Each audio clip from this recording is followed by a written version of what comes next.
तेरा वचन रोटी मेरी, तेरा वचन पानी मेरा, तेरा वचन रोटी मेरी, तेरा वचन पानी मेरा।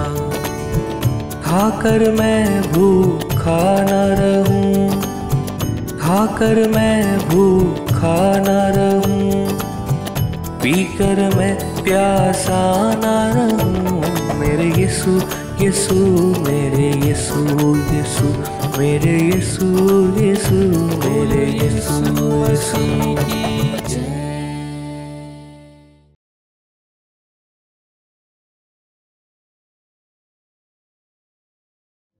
आइए हम आराधना में चले, आराधना को करके परमेश्वर की नाम की महिमा करें, क्योंकि हर दिन हमारा आराधना का दिन होता है। हर दिन अगर हम आराधना चढ़ाए तो हम ये कह सकते हैं कि हमारे जो जीवन है, जीने का जो मकसद है वो पूरा हो रहा है। आइए हम आराधना में चले। Thank you Lord Jesus.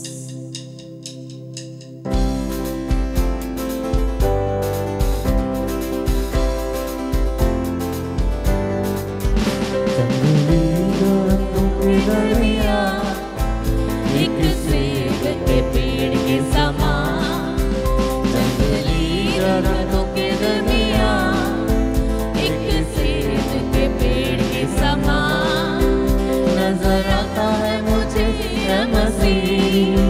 सारे संतों के बीच में तू नजर आता है मुझे ये मसीह। सारे संतों के बीच में तू करूं तेरी है प्रभु अपने जीवन भर। जंगल के सफर में गाऊं शुक्रगुजारी से मैं, गाऊं शुक्रगुजारी से मैं। Praise you Lord, praise you Master Lord। तू ही है जिसका सारों का शोषण विवादियों का, तू ही है जिसका सारों का हाथों शोषण विवादियों का। संतों में भी तू है अति पवित्र, कैसा काम और शान से भरा। संतों में भी तू है अति पवित्र, कैसा काम और शान से भरा। हम करूं अपने जीवन भर जंगल के सफर में गाऊं शुक्रगुजारी से मैं, गाऊं शुक्रगुजारी से मैं। So praise you Master, praise you Lord Jesus। प्रभु तेरे नाम की स्तुति। मित्र के समान है तेरा, खुशबू फैलाता है जहाँ में। मित्र के समान है तेरा, खुशबू फैलाता है जहाँ में। तंगी मुसीबत और बदनामी में बना खुशबूदार तेरे समान। तंगी मुसीबत और बदनामी में बना खुशबूदार तेरे समान। हम करूं तेरी है प्रभु अपने जीवन भर जंगल के सफर में गाऊं शुक्रगुजारी से मैं, गाऊं शुक्रगुजारी से मैं।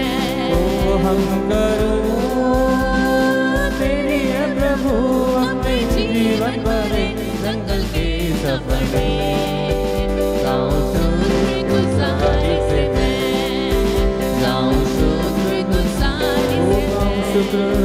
गाऊं शुक्रगुजारी से मैं, गाऊं शुक्रगुजारी से मैं। हालेलुया। परमेश्वर भला है। सचमुच अगर हम परमेश्वर की महिमा करें, अगर हम उसको आराधना चढ़ा रहे हैं, इस समय अगर आप आराधना को चढ़ा रहे हैं तो अपने आप को हर तरीके से शुद्ध कर दीजिए। परमेश्वर भला है प्रियो, वो आपकी आराधना को चाहता है, वो आपकी मध्यस्थता को चाहता है कि जब आप मध्यस्थता करो तो ऐसा करो, सिर्फ आप और परमेश्वर, आप उसमें लीन हो जाओ, उसकी महिमा के लिए लीन हो जाओ। अपने आप को तैयार करिए, कुछ देर आंखों को बंद करके परमेश्वर के नाम की महिमा चढ़ाएं, परमेश्वर के नाम को ऊंचा करें, उसको आदर दें, उसको मान दें, उसको सम्मान दें, उसमें हम खो जाएं, उसकी आराधना में हम खो जाएं। Thank you, Lord Jesus. Thank you, Father. Oh प्रभु तेरे नाम की स्तुति हो। Oh every power of darkness I command in the name of Jesus. Oh thank you, Lord. Thank you, Lord.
Praise the Lord. Mount Carmel church Ajmer YouTube channel से जुड़े सभी विश्वासी गणों को, सब्सक्राइबर और दर्शकों को जल्द आने वाले प्रभु यीशु मसीह के मधुर मीठे नाम में आज की शाम हमारे इस डेली ब्रेड कार्यक्रम में आपका अभिनंदन करते हैं। आशा करते हैं आप अच्छे होंगे। आइए हम परमेश्वर के वचन की ओर चलते हैं और वचन के अंदर हम पढ़ेंगे मत्ती रचित सुसमाचार उसका 25वां अध्याय और उसके 31 पद से लेकर और 39 पद तक। जब मनुष्य का पुत्र अपनी महिमा में आएगा हाँ। और सब स्वर्गदूत उसके साथ आएंगे, तो वह अपनी महिमा के सिंहासन पर विराजमान होगा और सब जातियां उसके सामने इकट्ठी की जाएंगी। और जैसे चरवाहा भेड़ों को बकरियों से अलग कर देता है, वैसे ही वह उन्हें एक दूसरे से अलग करेगा। वह भेड़ों को अपनी दाहिनी ओर और बकरियों को बाईं ओर खड़ा करेगा। तब राजा अपनी दाहिनी ओर वालों से कहेगा, हे मेरे पिता के धन्य लोगों, आओ उस राज्य के अधिकारी हो जाओ जो जगत के आदि से तुम्हारे लिए तैयार किया गया है।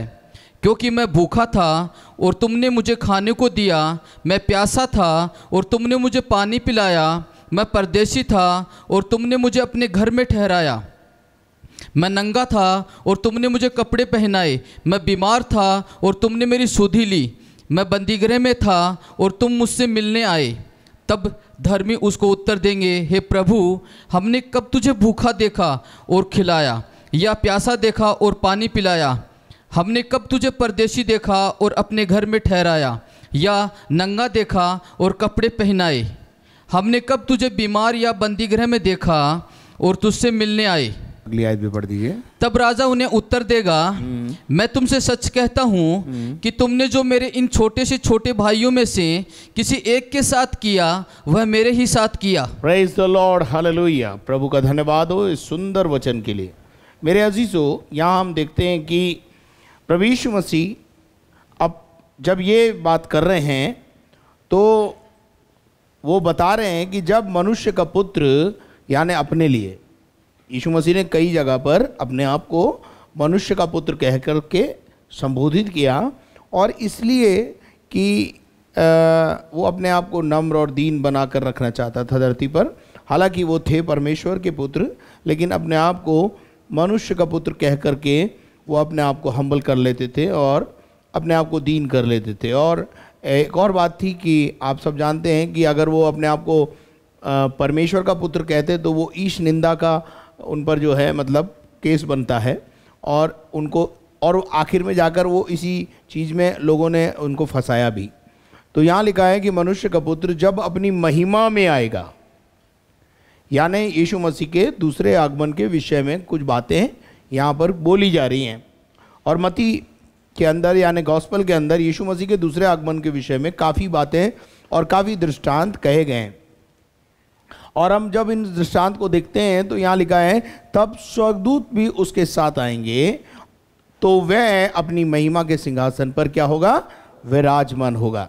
प्रभु यीशु मसीह जब अपने महिमा में आएगा तो वो अपने सिंहासन पर विराजमान होगा। काई का सिंहासन है वो, मालूम है आपको? वो है न्याय का सिंहासन।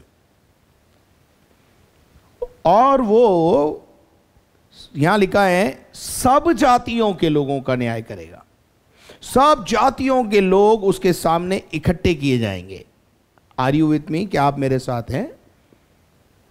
सब जातियों के लोग उसके सामने इकट्ठी की जाएंगी, और उसके बाद एक छटनी का काम होगा। छटनी का काम कैसे होगा?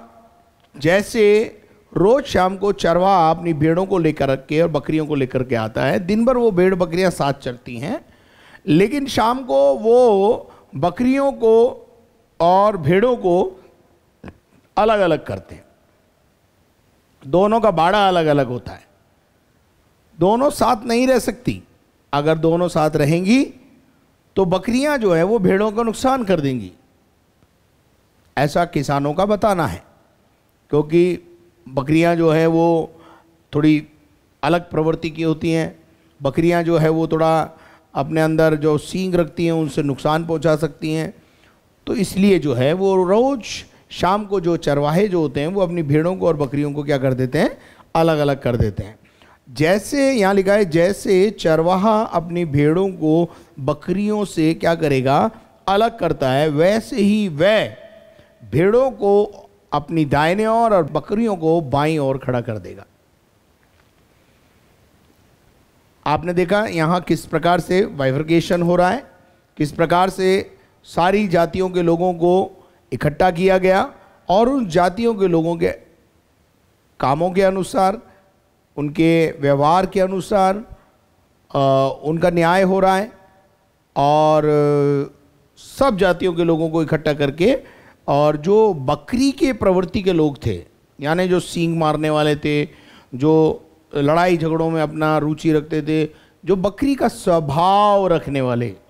अब देखिए, बकरी और भेड़ में अंतर होता है। आपने कभी बकरी के चरवाहे को और बकरे के भेड़ों के चरवाहे को देखा हो तो मैं थोड़ा सा अंतर आपको बता दूं। भेड़ का जो चरवाहा होता है वो आगे चलता है, और भेड़ हमेशा उसको फॉलो करती है, उसके पीछे पीछे चलती है। आपने कभी बकरियों को चराने वाले को देखा होगा? बकरी का जो चरवाहा होता है उसको पीछे रहना पड़ता है, वो पीछे चलता है, बकरी आगे चलती है। आज भी बहुत सारे लोग, विश्वासी लोग, इस प्रकार की प्रवृत्ति में पाए जाते हैं। तो जो अलग अलग प्रवृत्ति है, और उस प्रवृत्ति के अनुसार यहां पर लोगों को, जो भेड़ का स्वभाव रखने वाले लोग हैं, उनको वो दाहिने हाथ पे खड़ा करेगा, और जो बकरी का स्वभाव रखने वाले लोग हैं उनको वो बाईं ओर खड़ा करे। ऐसा प्रभु का वचन कहता है। ठीक है, अब अगर हम 33 पद को पढ़ते हैं, पढ़ेंगे ब्रदर। वह भेड़ों को अपनी दाहिनी ओर, भेड़ों को अपने दाहिने हाथ पर, और बकरियों को बाईं ओर खड़ा करेगा। बकरियों को बाईं ओर खड़े करेगा। अब आप इसको, ये जो मैंने पहले ही आपको क्लियर कर दिया कि भेड़ क्या है और बकरी क्या, ये मनुष्य के उस स्वभाव को, जो भेड़ का स्वभाव रखने वाले हैं और बकरियों का स्वभाव रखने वाले हैं, अलग अलग प्रभु इनको कर देगा। उसके बाद क्या लिखा है ब्रदर, पढ़िए। तब राजा अपनी दाहिनी ओर वालों से कहेगा, तब राजा अपने दाहिने हाथ वालों से कहेगा, हे मेरे पिता के धन्य लोगों। ओ प्रभु परमेश्वर का पुत्र यीशु मसीह जब अपनी महिमा में आएगा तो वो ये कहेगा, हे मेरे पिता के ब्लेस्ड लोगों, धन्य लोगों। ये धन्य कौन है? धन्य है कौन? देखिए, मैं आपको बताना चाहता हूं। आप निकालेंगे भजन संहिता 1:1। क्या ही धन्य है वह पुरुष, धन्य है वो पुरुष जो दुष्टों की युक्ति पर नहीं चलता। आपने अगर दुष्टों की युक्ति पर अपने आप को नहीं चलाया है और तो आप धन्य हैं। और उसके बाद, और ना पापियों के मार्ग में ना खड़ा पापियों होता, के मार्ग में खड़े हुए, और ना ठट्ठा करने वालों की मंडली में बैठता है। तो आप धन्य हैं, तो आप धन्य हैं। धन्य है वो पुरुष जो दुष्टों की युक्ति पर दुष्टता करता है, उसकी युक्ति बनाता है। हम बोले, हम भाई हम तो इसमें शामिल नहीं होंगे। पापियों के मार्ग में खड़े होते हैं, हम इसमें मार्ग में नहीं खड़े होते। ठट्ठा करने वालों की मंडली में हम नहीं बैठते भाई।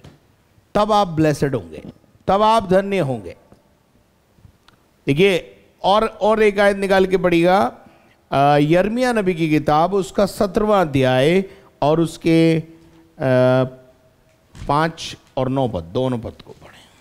परमेश्वर यूं कहता है, हाँ, श्रापित हुआ पुरुष, श्रापित है वो पुरुष जो मनुष्य पर भरोसा रखता है, जो मनुष्य पर भरोसा रखता है और उसका सहारा लेता और है, उसी का सहारा लेता है। जिसका मन परमेश्वर से भटक जाता है, जिसका मन परमेश्वर से क्या हो जाता है? भटक जाता है। पर धन्य है वह पुरुष, धन्य है वो पुरुष जो परमेश्वर यहोवा पर भरोसा रखता है। अब आपको समझ में आ रहा है क्या जो मैं बातें बता रहा हूं?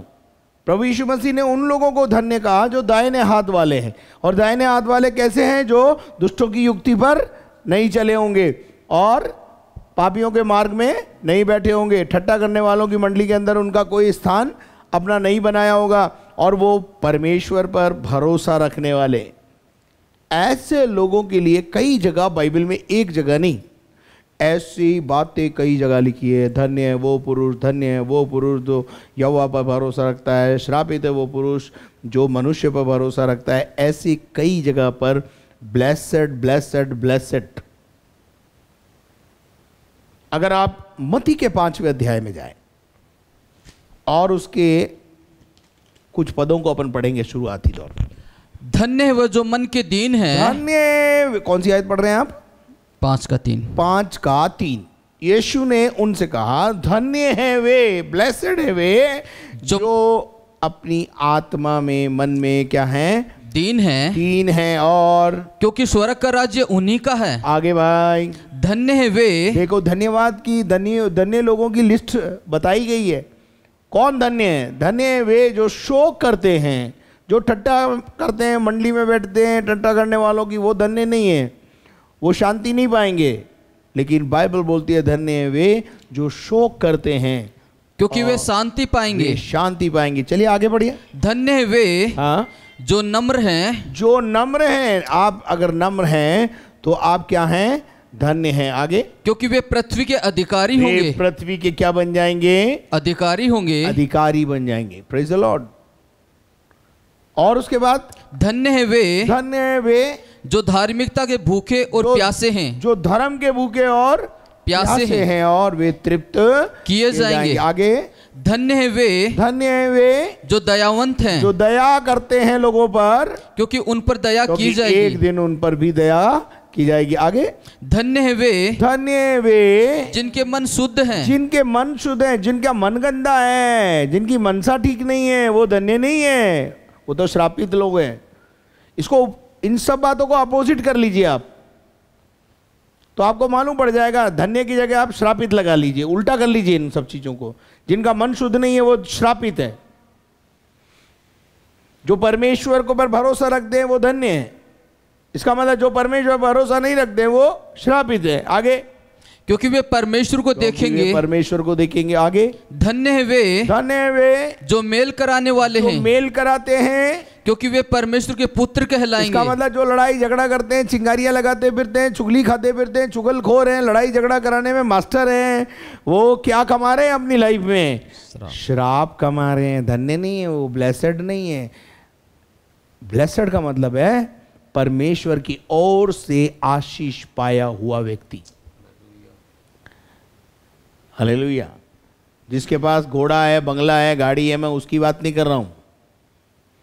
मैं उसके पास उसकी बात कर रहा हूं जो यहोवा पर भरोसा रखते हैं, जिनका मन शांत है, जो संतोषी जीव हैं, जो कुछ उनको दिया गया है उसमें संतोष करके बैठे हुए हैं। और सबसे बड़ी बात यह है कि वो अनंत जीवन के अधिकारी हैं। मेरे अभी अजीजों, हो सकता है इस दुनिया में आप एक ऐसे विश्वासी हों जिनके पास गाड़ी नहीं हो, घोड़ा नहीं हो, बंगला नहीं हो, और हो सकता है आपकी रोज़मर्रा की ज़िंदगी में भी बहुत स्ट्रगल हो। लेकिन एक बात बता देता हूँ मैं, ये दुनिया हमारा असली वतन नहीं है। जिस दिन हम इस दुनिया को छोड़ देंगे, हमारे लिए प्रभु ने बहुत कुछ ऊपर जमा करके रखा हुआ है। हम उसके अधिकारी हो जाएंगे। हम, सबसे बड़ी बात है, हमारे पास अनंत जीवन है, शांति है हमारे पास। धन्य है वे जो मेल कराने वाले हैं, क्योंकि वे किसके पुत्र कहलाएंगे? परमेश्वर के पुत्र कहलाएंगे। अच्छा, इसका मतलब क्या है? जो लड़ाते फिरते हैं वो शैतान के पुत्र हो गए, है ना, दुष्ट के पुत्र हो गए। तो इस तरीके से हमें इसको समझना होगा। चलिए आगे बढ़ दीजिए। धन्य है वे जो धार्मिकता के कारण सताए जाते हैं। धर्म के कारण सताए जाते हैं। अगर आपको सताया जा रहा है, आप सत रहे हो, यीशु मसीह के कारण, नाम के कारण आपकी निंदा हो रही है, आपको परेशान कर रहे हैं, you are blessed man of God. और क्योंकि स्वर्ग का राज्य उन्हीं का है। ओ, और स्वर्ग का राज्य किसका है? ऐसो ही का है। चलो, धन्य हो तुम जब मनुष्य मेरे कारण, जब मनुष्य मेरे नाम के कारण तुम्हारी निंदा करे, तुम्हारी क्या करें? निंदा करें और सताए, और तुम्हें सताएं, और झूठ बोल कर तुम्हारे विरोध में सब प्रकार की बुरी बातें कहे। में बहुत बुरी बुरी बातें कहे। अब ये जो धन्य लोग हैं ना, ये जो सारी जातियों में ऐसा करने वाले लोग हैं ना, जो झूठों की युक्ति में नहीं चलते, जो झूठ नहीं बोलते, जो विरोध की बातें नहीं करते, जो चुगल नहीं करते, जो गाल नहीं बजाते, जो मारे नहीं फिरते, वो लोग, यीशु मसीह उन लोगों को क्या करेगा? अलग करेगा। और उस समय भी यीशु मसीह ये बोल रहा है, ओ मेरे पिता के धन्य लोगों। समझ में आया क्या आज कि धन्य कौन है? दाहिने हाथ वालों से कहेगा, ऐ मेरे पिता के धन्य लोगों, पिता की तरफ से आशीष पाए हुए लोगों। पिता की तरफ से कौन सी आशीष है? ये दुनिया की आशीष, इस आशीष की बात नहीं कर रहा हूं मैं। असल में अब जो उनके साथ होने जा रहा है वो असली आशीष के हकदार होने जा रहे हैं। तब राजा अपने दाहिने हाथ वालों से कहेगा, हे मेरे पिता के, श्रापित लोगों नहीं बोला, धन्य लोगों बोला, और उस राज्य के क्या हो जाओ? अधिकारी हो जाओ। आओ, जो जगत के आदि से, जो जगत के बिगिनिंग से तुम्हारे लिए तैयार किया गया है, तुम्हारे लिए तैयार किया गया है। हालेलुया। क्या आप मेरे साथ हैं? आगे बढ़िए। क्योंकि मैं भूखा था, क्योंकि मैं भूखा था और तुमने मुझे खाने को दिया, तुमने मुझे खाने को दिया, मैं प्यासा था, मैं प्यासा था और तुमने मुझे पानी पिलाया। ये धर्म के काम नहीं गिना रहे अपने, परमेश्वर का पुत्र यीशु कह रहा है इनके विषय में विटनेस। कह रहा मैं तो भूखा था, तुमने मुझे खाना खिलाया, मैं प्यासा था, तुमने मुझे पानी पिलाया, मैं परदेशी था, तुमने मुझे अपने घर में ठहराया, और 36 मैं नंगा था, मैं नंगा था और तुमने मुझे कपड़े और पहनाए, मुझे तुमने कपड़े पहनाए, मैं बीमार था, तुमने मेरी सुधि ली, तुमने मेरी सुधि ली, तुम मुझसे मिलने आए, मैं बंदीगृह में था, मैं बंदीगृह में था। यीशु मसीह कह रहा मैं बंदीगृह में था और तुम मुझसे मिलने आए। मुझसे मिलने आए। और तब धर्मी उसको उत्तर देंगे, तब धर्मी लोग बड़े सख्ते में पड़ जाएंगे, अरे प्रभु हमने तो कभी आपको देखा ही नहीं। ऐसे ही लिखा है, जरा 38 पद को पढ़े। हमने कब तुझे परदेशी देखा? विस्मित होकर के बोला, प्रभु हमने कब देखा? आप तो कभी हमारे घर आए नहीं, हम तो कभी आपसे मिलने आए नहीं, कभी बंदीगृह में हम आपसे मिलने तो नहीं गए। यीशु थोड़ी वहां पे बंदीगृह में था। ऐसा ये विस्मित हो जाएंगे, और विस्मित होकर इन्होंने कहा, हमने कब तुझे नंगा देखा, कब तुझे कपड़े पहनाए, कब तुझे भूखा देखा, हमने खाना खिलाया, कब तू जो बीमार था हम तुझसे मिलने आए, कब तू बंदीगृह में था? अरे प्रभु ये तो सब बातें हमारे को याद ही नहीं आ रही। तब यीशु उनसे एक बहुत बेहतरीन बात कहने जा रहा है। तब राजा ने उत्तर देगा, तब राजा यीशु मसीह उन्हें उत्तर देगा, मैं तुमसे सच कहता हूँ, मैं तुमसे सच सच कहता हूँ कि तुमने जो मेरे इन छोटों से छोटों भाइयों में से, मेरे छोटे भाई, इस दुनिया में यीशु मसीह के बहुत सारे छोटे भाई हैं मेरे जैसे, अगर आपने मेरा आदर किया, यानी यीशु मसीह के नाम से आने वाले का आदर किया, तो प्रभु कहता है तुमने मेरा आदर किया। तुमने अगर अपने अगुवे को अगुवे को अगवा समझकर एक गिलास पानी पिलाया, तो उसका अजर भी तुम पाओगे, क्योंकि तुमने मेरा प्रतिनिधित्व करने वाले को स्वीकार किया। तो कितनी गंभीर बात है। आज शाम के समय में हम इस बात को समझ लें। यीशु मसीह कह रहा है, भाई मैं तो नहीं आया धरती पर मेरे छोटे भाइयों में से, इन जो छोटे भाई जो मेरी सेवा कर रहे हैं, या धरती पर जो मानव जाति है उनके ऊपर अगर तुमने तरस खाया, तो तुमने वो काम मेरे साथ किया है। Praise the Lord. वो ही मेरे साथ किया है। देखिए कितनी बढ़िया बात लिखी है, छोटे से छोटे भाइयों में से किसी एक के साथ किया, तो हमने किसके साथ किया वो व्यवहार? वह मेरे साथ किया। यीशु मसीह कहता है वो मेरे साथ किया है।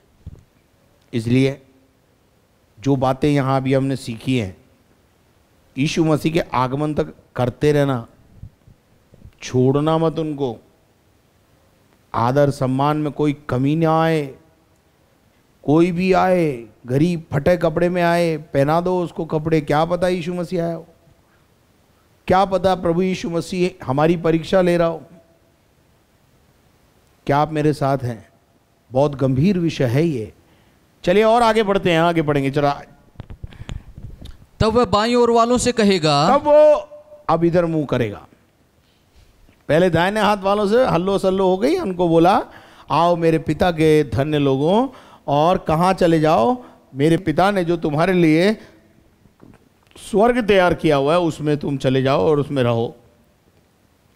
तब वो बाईं ओर वालों से कहेगा, हे श्रापित लोगों। क्या बोला? हे श्रापित लोगों। श्रापित है वो पुरुष जो यहोवा का काम आलस से करता है। मेरा ख्याल है ये आयत हमें मिलती है, जो यहोवा का काम क्या करता है? आलस से करता है। यहोवा का काम कभी भी आलस से नहीं करना है। शपथ, जो शपथ खाता है वो श्रापित हो जाता है। अब मैंने जितने आपको जितनी आपको धन्य धन्य धन्य धन्य वाला बात बताया ना, अगर आप वो काम जो प्रभु यीशु मसीह ने कहा करने को वो नहीं कर रहे हो तो आप श्रापित हो। सीधी सीधी बात है। क्या आप मेरे साथ हैं? परमेश्वर का वचन बताता है श्रापित है वो पुरुष जो मनुष्य पर भरोसा रखता है, श्रापित वो पुरुष जो यहोवा का काम आलस्य से करता है। चलिए आगे क्या लिखा है। हे श्रापित लोगों, हे श्रापित लोगों, मेरे सामने से उस अनंत आग में चले जाओ। मेरे सामने से कहां चले जाओ? उस अनंत आग में चले जाओ जो शैतान, जो किसके लिए तैयार की गई है? शैतान जो किसके लिए तैयार की गई है? शैतान और उसके दूतों के लिए तैयार की गई है। शैतान और उसके दूतों के लिए क्या की गई है? तैयार की गई है। कौन सी आयत पढ़ रहे हैं आप? 41 डालो। तो किसके लिए तैयार की गई है वो? शैतान के लिए। ये बकरियों और बकरियों का स्वभाव रखने वाले लोगों, तुम श्रापित हो। Praise the Lord. उस अनंत आग में चले जाओ जो शैतान और उसके फॉलोवर्स के लिए, दूतों का मतलब है फॉलोवर्स के लिए, उसका पीछे चलने वालों के लिए, वो भी किसने तैयार की है? परमेश्वर ने तैयार की है। तुम्हें वहां फेंक दिया जाएगा। आगे बढ़ो। क्योंकि मैं भूखा था, मैं, अब यीशु मसीह इनको भी यही बोल रहा है, मैं भूखा था और तुमने मुझे खाने को नहीं दिया। मैं एक दिन तुम्हारे घर आया, एक भिखारी के रूप में, एक नीडी के रूप में। आवश्यकता को मैंने आपको बताया अपनी, परंतु तुमने मुझ पर तरस नहीं खाया, तुमने मुझे खाने को नहीं दिया।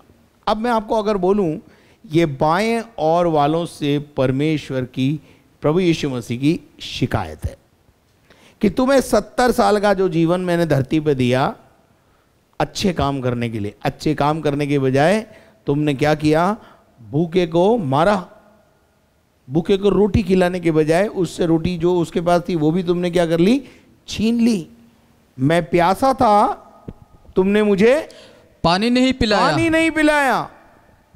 और मैं परदेशी था, मैं परदेश में था और तुमने मुझे अपने घर में नहीं ठहराया। मुझे एक दिन भी अपने घर में ठहरने के लिए नहीं बोला।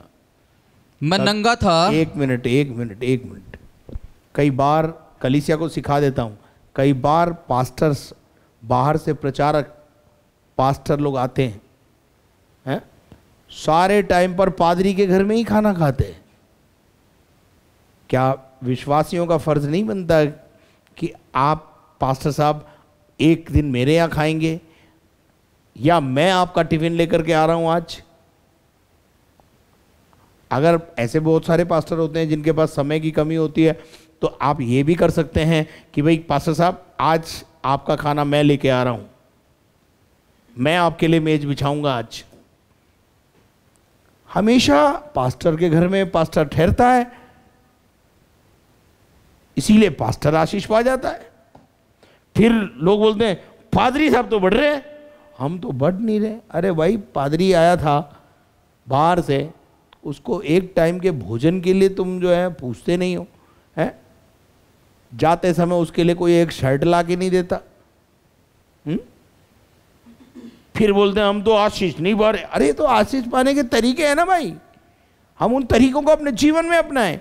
मैं परदेसी था, तुमने मुझे घर में नहीं उतारा, और तुमने मुझे, मैं नंगा था और तुमने मुझे कपड़े नहीं पहनाए, और मैं बीमार और बंदी गृह में था, तुमने मेरी सुधि नहीं ली। मेरे अजीज हो,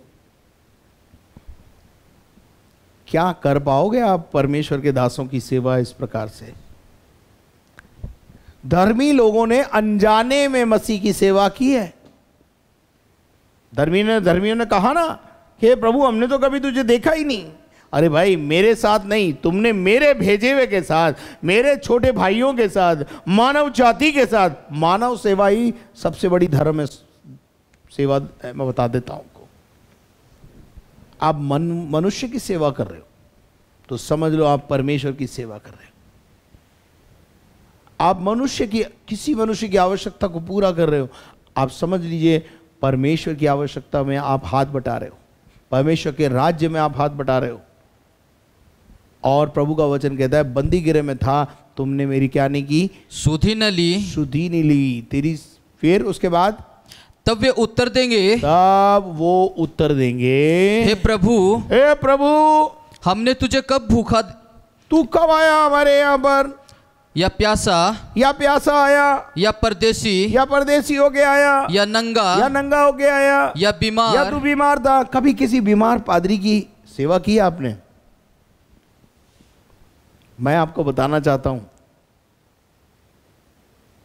मैंने बहुत सारे प्रभु के सेवक जो बीमार थे, उस बीमारी की अवस्था में अगर उनकी लेटरिन बाथरूम भी धोना पड़ा तो मैंने धोया है। That's why I am blessed by God. कर पाओगे आप इतना? नीचे तक जा पाओगे इतना? कर पाओगे? नहीं ना। इतना नीचे जाकर के सेवा करना आपके बस की बात नहीं है। फिर आपको चाहिए स्वर्ग, फिर आपको चाहिए ब्लेसिंग्स। मैंने की है, गिना नहीं रहा हूं, मैं गिना नहीं रहा हूं, पर मैंने की है। मैंने पास्टरों के जूतों को पॉलिश किया है, मैंने पास्टरों के कपड़े धोकर, मेरी पत्नी आज भी जब पास्टर आते हैं तो उनके कपड़े धोकर प्रेस करा करके भिजवाती है। कर पाओगे? बोझ समझ के करते हो आप उसको, करते भी हो ना तो उसे बोझ समझते हो, यार ये आया है तो करना ही पड़ेगा। खुशी से करो, खुशी से, क्योंकि अंत में एक बहुत बड़ा अवार्ड और रिवार्ड मिलने वाला है। मैंने किया है, मेरे परिवार ने किया है, मेरे परिवार के लोगों ने किया है, हमारे पिता ने हमको ये बातें सिखाई है, हमारे अगुओं ने हमको ये बातें सिखाई और हमने उसको की है, इसलिए आज हम आशीषित हैं। कुछ लोग बोलते हैं पता नहीं क्यों आशीषित है। भैया मैं इसलिए आशीषित हूं, परदेशियों की सुधि लेना, नंगे को कपड़े देना, बीमार को मिलने जाना, बंदी गृह में, जेल खाने में जो चले गए उनकी सुधि लेना, उनकी सेवा टहल करना, ये सब काम मैंने अपने जीवन में किए हैं और आज भी करता हूँ। गिना के नहीं करता हूँ, दिखा के नहीं करता हूँ, दिखावे में मेरी कोई रुचि नहीं है। बस मैं तो एक बात जानता हूँ, गुप्त में मेरा परमेश्वर ये सब कुछ देखता है और चौड़े धाड़े आशीषित देकर के सबके सामने फलवंत करता है। चलिए 45 पद की ओर जाएंगे। तब वह उन्हें उत्तर देगा, मैं तुमसे सच कहता हूँ, मैं तुमसे सच कहता हूँ कि तुमने जो इन छोटों में से किसी एक के साथ नहीं किया, हाँ, जो छोटे छोटे लोगों को मैंने, मेरे प्रभु के दास लोग आए, मेरे मनुष्य जाति को तुमको तुम्हारे पास जब तुम्हारे दरवाजे आए, तुमने उनकी आवश्यकता को पूरा नहीं किया। वह मेरे साथ भी नहीं किया। वो मेरे, अगर तुम उनके साथ करते तो मैं मान लेता तुमने मेरे साथ किया है, पर तुमने नहीं माना, तुमने उस कामों को नहीं किया। चलिए आगे बढ़ते। और ये अनंत दंड भोगेंगे। अब ये क्या भोगेंगे? अनंत दंड के अधिकारी होंगे। कौन? श्रापित है वो पुरुष जिन्होंने मनुष्य पर भरोसा रखा, मनुष्य की विधि विधान चाल चलन पे चले, मनुष्य को खुश करते रहे और उस प्रभु के वचन के अनुसार अपना जीवन नहीं चलाया, यहोवा पर भरोसा नहीं रखा, मनुष्य पर भरोसा रखते रहे। अगर भजन संहिता 1:1 को अपोजिट कर दिया, भजन संहिता 1:1 को पढ़ना वापस से जरा, कैसे अपोजिट होता है भजन संहिता 1:1? आप सीधा पढ़ो, मैं उल्टा करूंगा उसको। क्या ही धन्य है वह पुरुष, हाँ, क्या ही श्रापित है वो पुरुष जो दुष्टों की युक्ति पर नहीं चलता, जो दुष्टों की युक्ति पर चलता है। समझ में आया? श्रापित है वो पुरुष जो दुष्टों की युक्ति पर चलता है, दुष्टों के साथ। आगे, और ना पापियों के मार्ग में खड़ा होता, और वो पापियों के मार्ग में ही खड़ा रहता है। श्रापित है वो पुरुष। और तीसरा, और ना ठट्ठा करने वालों की मंडली में बैठता है। वो वहीं बैठता है जहाँ ठट्ठा होता है, जहाँ मजाक होता है, जहाँ प्रभु के वचन की अवहेलना होती है, वो वहीं बैठता है। इसलिए तुम एक दिन बकरियों का स्वभाव रख करके बकरी यानी दाएं बाएं और के लोग कहलाओगे। और तुमसे प्रभु कुछ कह रहा है, ये बाएं हाथ वाले अनंत दंड के। अनंत दंड का क्या मतलब होता है भाई? अनंत का मतलब होता है ना खत्म होने वाला। देखिए, अनंत जीवन भी है और अनंत मृत्यु भी है, अनंत दंड भी है। रोज डंडे, संडे हो या मंडे, रोज डंडे। जब तक ये संसार चलता रहेगा हम अनंत दंड भोगते रहेंगे। परंतु आगे बढ़िए, परंतु धर्मी व्यक्ति अनंत जीवन में प्रवेश करेंगे। हालेलुया। हम अनंत जीवन में प्रवेश करेंगे। अनंत जीवन का मतलब है स्वर्ग में प्रवेश करेंगे। चलिए आगे बढ़िए। हो गया जी। तो कहने का अर्थ यह है कि हम इस बात को अच्छी रीति से समझ जाएं कि अगर हम इन दोनों में से कहां खड़े हुए हैं, कहां जाने की संभावना है आपकी, बाएं या दाएं? इन कामों के माध्यम से आप अपने आप को आज बाएं हाथ से दाहिने हाथ पे ला सकते हैं। आज अवसर है, कल अवसर खुला नहीं होगा, कल अवसर मिलेगा नहीं। जब समय खत्म हो जाएगा, अनुग्रह का समय खत्म हो जाएगा, आज समय है। आप चाहें तो अपने आप को, अगर आपको लग रहा है मैं बाईं ओर खड़ा हुआ मिलूंगा, आज निर्णय लें। आज से मैं वो काम करूंगा जो एक धर्मी को करना चाहिए। Praise the Lord. जो धर्म के काम जो यहां पे बताए गए उनको कामों को करोगे तो मेरे अजीजों कभी भी अनंत दंड को नहीं भोगोगे। इस अनंत, आप अनंत दंड भोगने के लिए नहीं बनाए गए हो, परंतु अनंत जीवन में प्रवेश करने के लिए बुलाए गए हो। क्या आप मेरे साथ हैं? कि आपको मेरी बात समझ में आ रही? अगर आपको मेरी बात समझ में आई, मैंने कोशिश की है कि बहुत संक्षिप्त में इस पूरी बात को आपको समझा दूं। ये भी यीशु मसीह के दूसरे आगमन की ओर ही हमें तैयारी की आत्मा प्रदान करता है। आइए अपनी आंखों को बंद करें और हम प्रभु से कहें, प्रभु होने दे कि हम दाहिने हाथ के अधिकारी हो जाएं। हम जब महिमा में प्रभु आए तो हम दाहिने हाथ पे उसके खड़े हो जाएं। आइए प्रार्थना करें। हमारे जीवित और महान परमेश्वर, बड़ी नम्रता और दीनता के साथ तेरे चरणों में आते हैं, तुझे अब्बा पिता कहकर पुकारते हैं। खुदा धन्यवाद देते तूने हमारी प्रार्थना को सुना है। सारी महिमा तुझे देते हैं प्रभु। इस समय हम प्रार्थना करते हैं जो बीमार हैं उन्हें चंगा कर, जिनके आज जन्मदिन है और जिनके आज मैरिज एनिवर्सरी है उन्हें भी आशीष दे। हम घटें और आप बढ़ें प्रभु, यही बस हमारे जीवन की इच्छा अभिलाषा है। शैतान की तमाम युक्तियाँ नाश हो, अंधकार के काम नाश हो, शैतान की युक्तियाँ बर्बाद हो जाएं। हमारी परमेश्वर की योजनाएं हमारे जीवन के लिए जो उसने की है सफल हो जाएं। धन्यवाद करते तूने हमारी प्रार्थना को सुना है, यीशु मसीह के नाम से मांगते हैं, आमीन।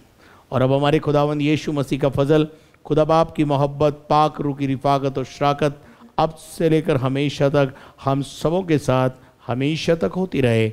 और हम सब बोले आमीन। May God bless you. परमेश्वर आपको आशीष दे। यदि आपने हमारे चैनल को सब्सक्राइब नहीं किया है तो आप हमारे चैनल को सब्सक्राइब करें, बेल आइकन को दबाएं, शेयर करें और लाइक करें। प्रेयर टावर के नंबर स्क्रीन पर हैं, उनका इस्तेमाल करें। निरंतर अपनी प्रार्थनाओं में हमें उठाए रखें। और यदि किसी प्रकार का आर्थिक सहयोग आप भेजना चाहते हैं, बैंक अकाउंट्स की डिटेल स्क्रीन के ऊपर मौजूद है। धन्यवाद। प्रभु आपको आशीष दे।